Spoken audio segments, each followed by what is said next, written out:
Assalamualaikum warahmatullahi wabarakatuh.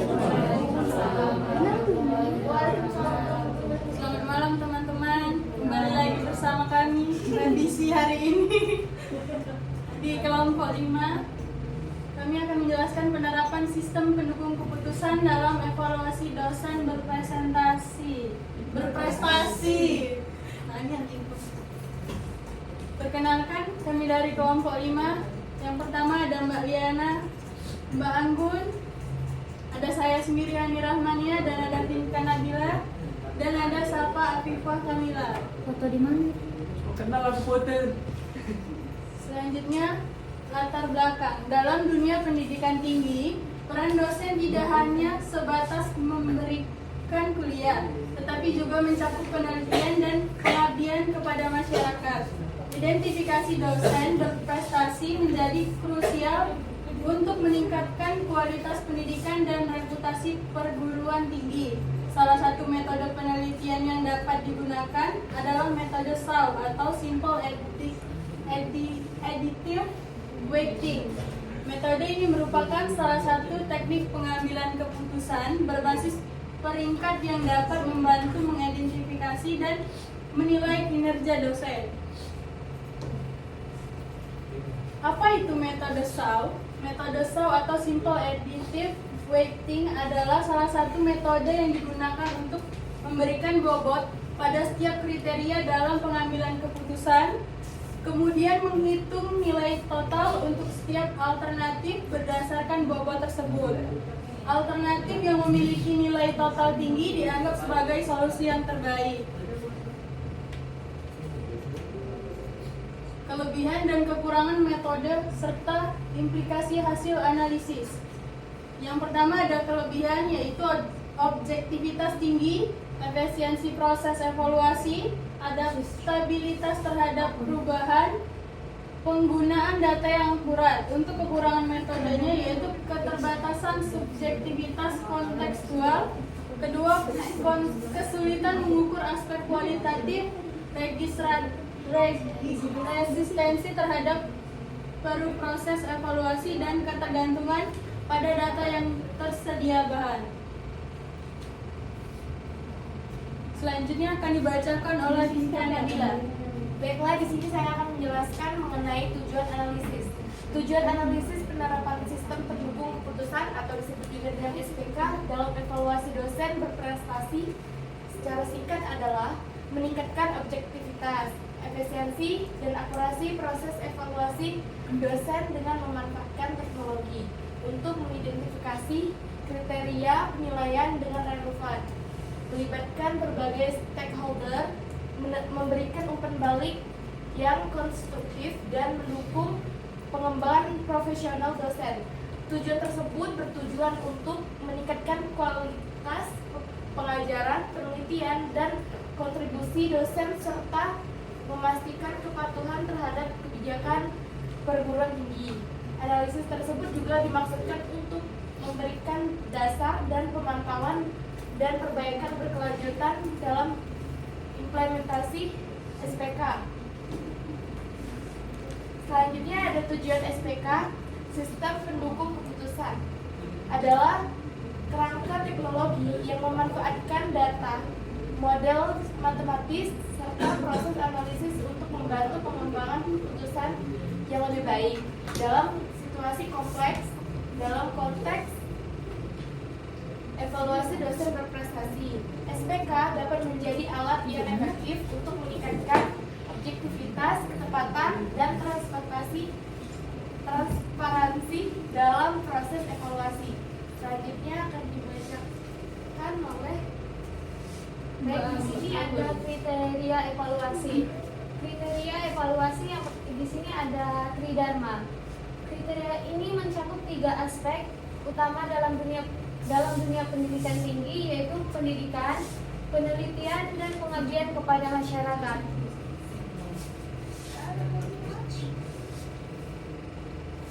Baik, studi kasus di sini yaitu ini adalah kriteria yang dibutuhkan untuk pengambilan keputusan berdasarkan alternatif yang telah ditentukan.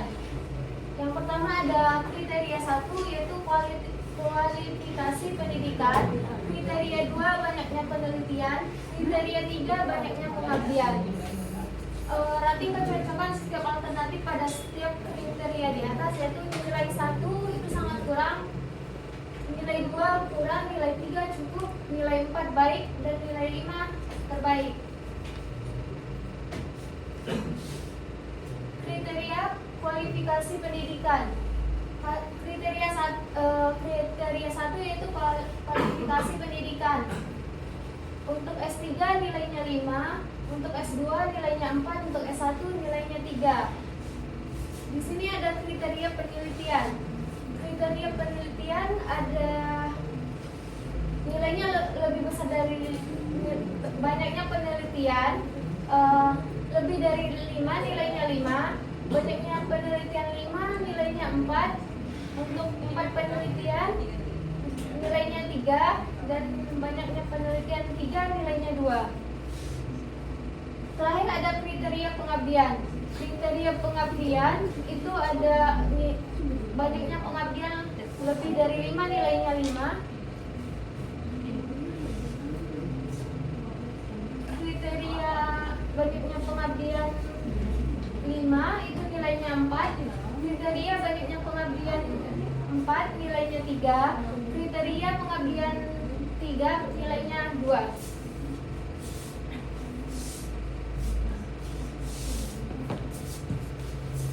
Untuk analisa dan hasil, di sini kita menentukan kandidat simulasi sampel dosennya.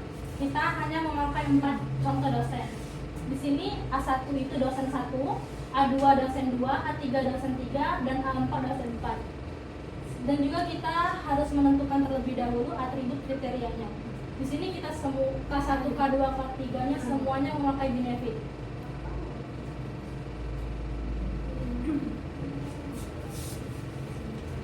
Setelah itu kita lanjut membuat tabel alternatif dan kriteria. Data-data ini didapat dari pengisian kuesioner, dan datanya ini kita masukkan ke dalam tabel ini. Kayak di sini kan, dosen 1 memiliki kualifikasi pendidikan S2, banyak penelitiannya 4, dan banyak pengabdiannya 3, dan seterusnya. Dan juga kita buat tabel alternatif yang untuk dibentuk sebagai rating cocokan dari setiap kriteria. Di sini dosen 1, dosen 2, dosen 3, dan dosen 4-nya kita ubah menjadi A1, A2, A3, dan 4. Terus juga kualifikasi pendidikan, banyak penelitian, dan banyak pengabdian kita ganti menjadi K1, K2, dan K3. Untuk data-data nilai yang ada di sini, kita ambil dari sini, tabel yang sebelumnya tadi. Kayak misal A1 kriteria 1 nilainya 4 di sini. S2 kita lihat di sini, S2 nilainya 4, jadi kita taruh di sini. Begitu seterusnya. Untuk faktor bobot ini ada 555 karena nilainya terbesar, semuanya 5. Baiklah, selanjutnya rumus untuk menormalisasikan data tersebut. Baiklah. Selanjutnya kita akan menormalisasikan R1.1 yang mana baris pertama, kolom pertama ialah nilai yang 4 dengan nilai maksimumnya terbesar 5, yang mana hasilnya jadi 5,8. Selanjutnya R2.1 yang mana baris 2, kolom pertama yaitu 4, yang mana nilai maksimalnya tetap 5.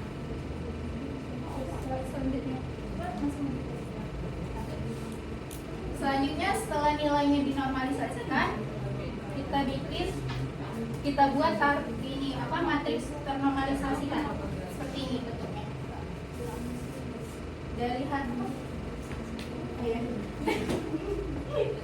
Dari hasil R1.1 sampai dengan R3.3, maka dibuatkan normalisasi matriks R sebagai berikut.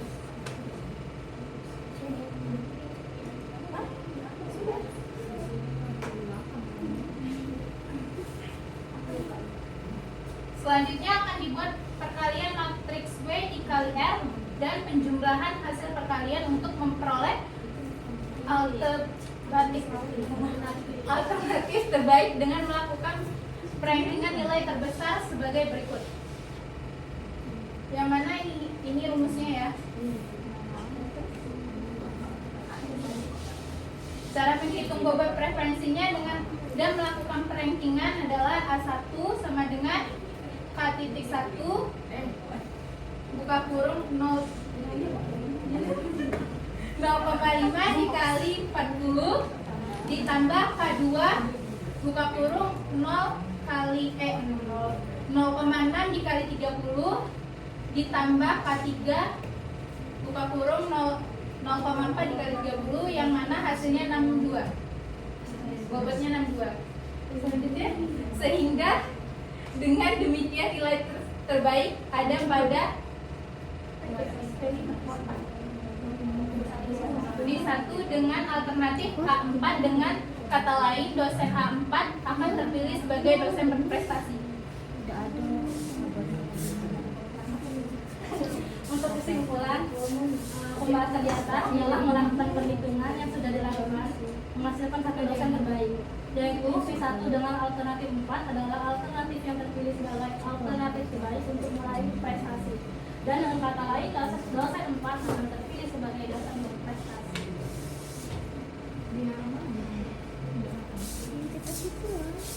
Selesai pembahasan tadi, sudah masuk sesi tanya jawab. Silakan bagi yang ingin bertanya. Ada Sally, silakan. Boleh. Assalamualaikum warahmatullahi wabarakatuh. Tadi penjelasannya sudah sangat kompleks sekali ya. Saya sudah sangat mengerti. Tapi saya ingin bertanya.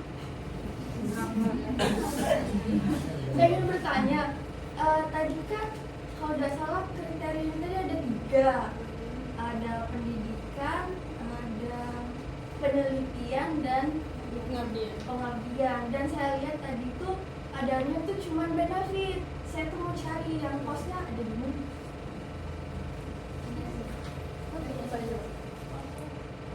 Kos tidak ada kos.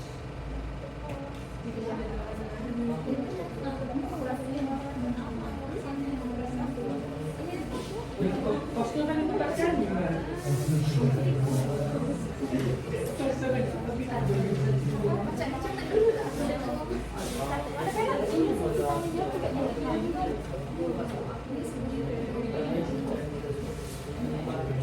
Ada lagi yang ingin bertanya?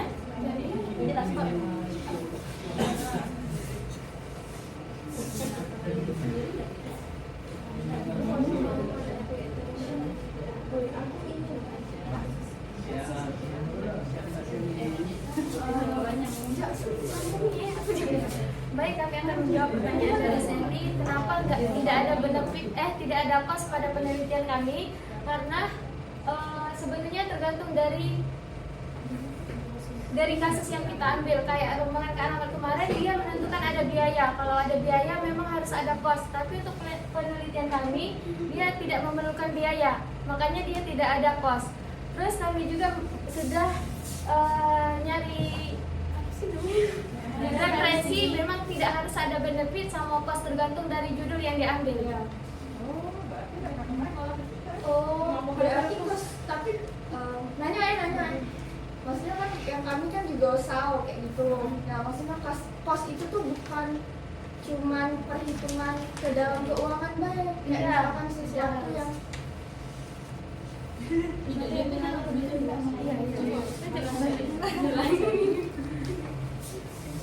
kan tadi kan tadi kan untuk bobotnya tadi kan tertinggi 5. Nah, kalau kos itu kan kebalikannya. Nah, berarti di situ tuh kita tidak diharuskan untuk mencari kriteria yang tertinggi.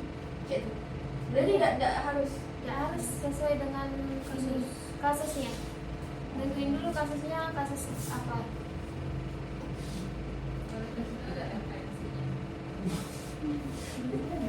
Dari YouTube juga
Di sini keterangannya tidak harus bisa juga kalau udah harus pakai koas, karena keputusan buat mengenai dosen berprestasi itu tuh dapat didasarkan dengan berbagai kriteria seperti pengajaran tadi kan, penelitian dan kontribusi yang lain. Jadi pengakuan atas kinerja yang baik dapat diberikan langsung melalui penghargaan, promosi atau peluang pengembang profesional tanpa harus keterlibatan biaya tadi. Oke, terima kasih. Oh iya.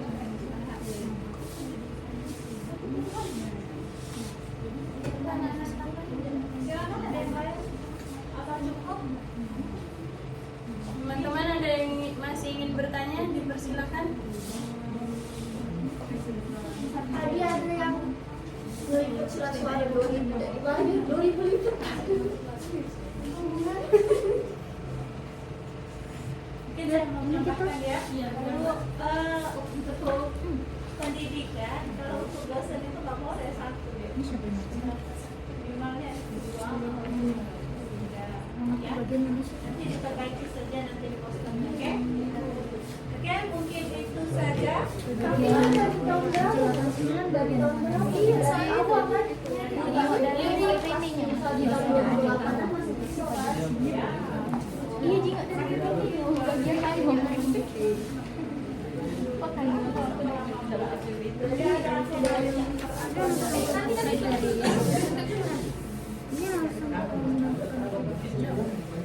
Oke, kalau tidak ada lagi, cukup ya.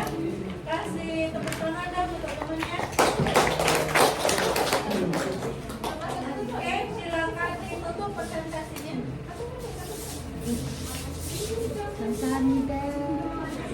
Terima kasih kepada seluruh teman-teman yang sudah memperhatikan presentasi kami. Kami akhiri. Wassalamualaikum warahmatullahi wabarakatuh. Waalaikumsalam.